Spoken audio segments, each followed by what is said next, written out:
start? Okay, hi, my name is Gus Skripczyk, and I am telling the story, or part of the story, of my grandpa Richard Freeman. My grandpa Richard Freeman. My grandpa, Dr. Richard Freeman, lives in Florida right now, so he couldn't be here. But I Skyped him and had a long conversation with him, so I got a lot of information. Growing up, he always wanted to be an engineer. He was constantly taking things apart and putting them back together again, and thinking of all kinds of inventions he could create. Another main goal of his life was to help people that are in need. He had heard of missions, foreign missions, and he thought that was a great way to achieve his goal. One day, at his school, two missionaries came to his school and started talking about where they worked and what they were doing. At that age, Grandpa was a tall boy, so he was about that tall, and he had big old glasses on, huge eyes full, looking up at the missionaries. And he asked them, are there many engineers working on missions? And they looked at each other curiously and pondered about it for a minute, and then looked back at him and said, no, there are not any missions. There are not any engineers working on missions. So he thought for a second, and he looked up with even more curiosity, and he said, well, what about doctors? Are there many doctors working at missions these days? And they looked at each other again, pondered, and then looked back down and said, yes, there are many doctors working. That would be, if you could be a doctor, that would be so much help. So from that day on, he wanted to be a doctor. That was his main goal.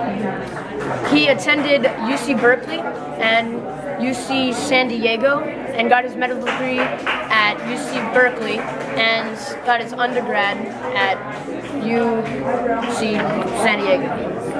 After he finished, while he was in school, one of his roommates was actually a man coming from Africa, from a mission, working on a mission, to get a surgical degree, to learn more about surgery so he could conduct more surgeries more efficiently when he was back on the mission. He suggested to Grandpa that there aren't many people working in Cameroon, in Africa. And so my grandpa went to Cameroon. Although many of his friends from his medical school went to Iran, which they actually all went to Iran, they were all filled up by the time he wanted to go to Iran. So he had to go to Cameroon, Africa. So when he got there, he felt alone. He didn't know what he was doing, or he did know what he was doing, but he didn't really know how the natives would react, because he was working in a small little village with not many people in it, but still like a lot of need for medical attention.